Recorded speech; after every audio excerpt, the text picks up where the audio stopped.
Picture a Viking longship, its dragon prow slicing through the mist, the rhythmic sound of oars echoing across the water as dawn breaks over a silent fjord. The ship glides forward, a symbol of adventure, conquest, and the mysterious world of the Norse. On board, a chieftain's body is laid atop a pyre, surrounded by treasures and weapons as flames leap skyward. The ship, set ablaze, becomes a beacon on the dark water, a fiery passage to the afterlife, watched by mourners on the shore. This is the Viking funeral of legend, cinematic, dramatic, and endlessly replayed in movies and books. It's an image that has captured imaginations for centuries, shaping how we think of the Norse and their beliefs about death. But this vision is mostly myth, not history. The truth is far more nuanced, and the real Viking funerals were rarely so spectacular. The reality was far more complex. Burning ships set adrift were rare if they happened at all. Most Vikings were not sent off in flaming vessels, but buried in ways that reflected their community and status. Archaeology reveals a tapestry of burial customs, shaped by status, family, and local tradition. Some graves were marked by impressive mounds, others by simple stones, and grave goods varied widely. The true Viking funeral was less about mythic spectacle and more about power, identity, and the needs of the living, rituals that reinforced social bonds and honored ancestors. To understand the real story, we must look past the flames and into the earth, where the evidence lies, buried beneath centuries of soil and legend. Only then do we see how funerals shaped Viking society for generations, revealing a culture both practical and deeply spiritual, forever changed by the way it honored its dead. The myth of the burning ship is tied to Valhalla, Odin's hall, where warriors feast after death. This idea dominates our view of Vikings, casting them as fearless, battle-hungry heroes. But Valhalla was just one thread in a much richer spiritual tapestry, and not everyone aspired to it. Most Norse people had different beliefs about death and the afterlife, shaped by their roles and lives. To truly understand Viking funerals, we must look beyond our own fascination with glory and see the diversity of their beliefs. Archaeology tells a different story than the tales we often hear. While legends and movies show dramatic Viking funerals with burning ships set adrift on the waves, the reality uncovered by archaeologists is far more grounded, literally. Most Viking funerals actually involved burial or cremation on land, not fiery ships at sea. The majority of people were laid to rest in simple graves or cremation pits, surrounded by the earth of their homeland. Ship burials did happen, but they were rare and special.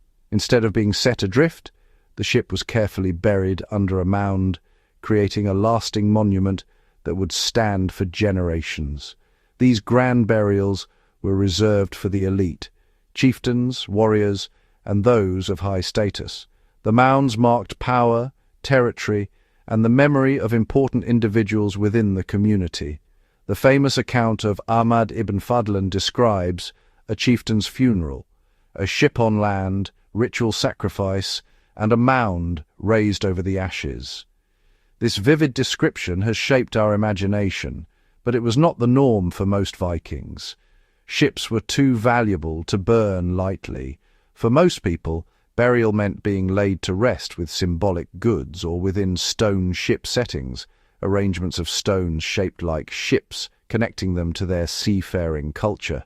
Funeral practices varied widely by wealth, region, and local tradition, reflecting a society deeply concerned with status, memory, and the legacy left behind for future generations. The real Viking funeral was a practical, powerful ritual, rooted in the realities of life and death, not a one-size-fits-all myth from legend or film.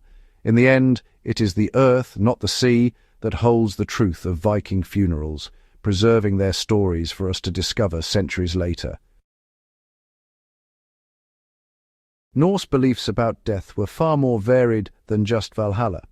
The afterlife was not a single destination, but a complex web of possibilities shaped by fate, deeds, and the will of the gods.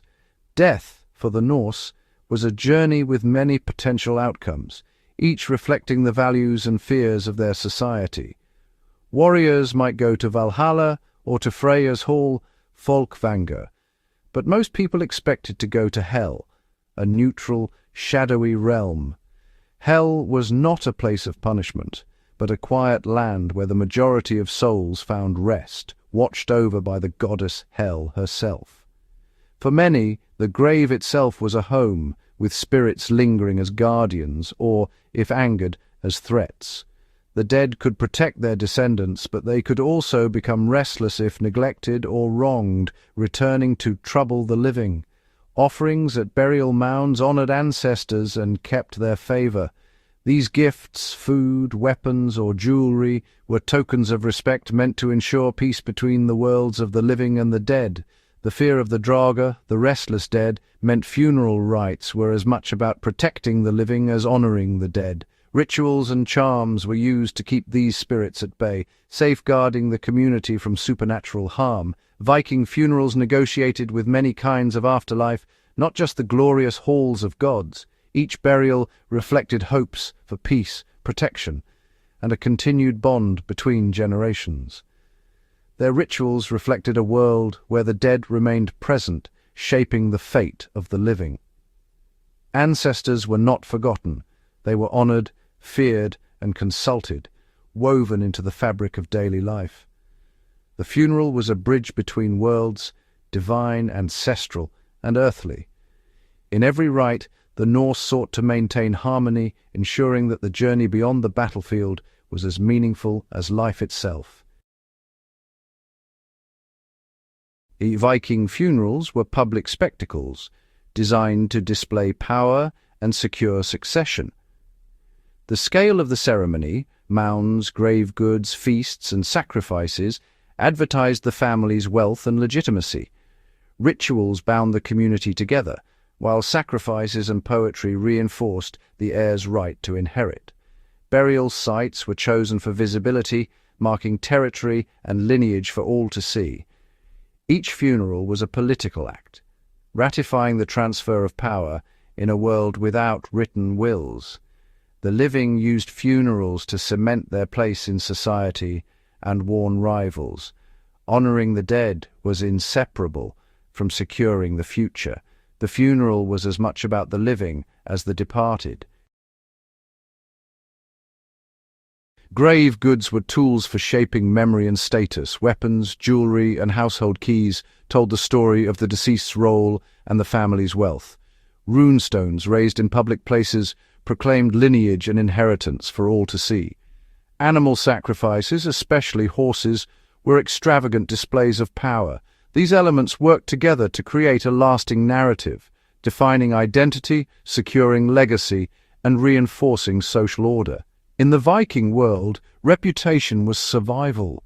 Death was not the end, but the beginning of a family's story in stone and memory. Viking funerals may seem distant, but their purpose endures. Like them, we use ritual to manage loss, assert continuity, and display status. State funerals, lavish ceremonies, and memorials all echo the Viking need to reassure the living and honor the dead. Our graveyards, like their mounds, are landscapes of memory and belonging. The impulse to keep ancestors close, to perform grief and legacy, is timeless. Ritual is not just belief, it's how we hold our world together.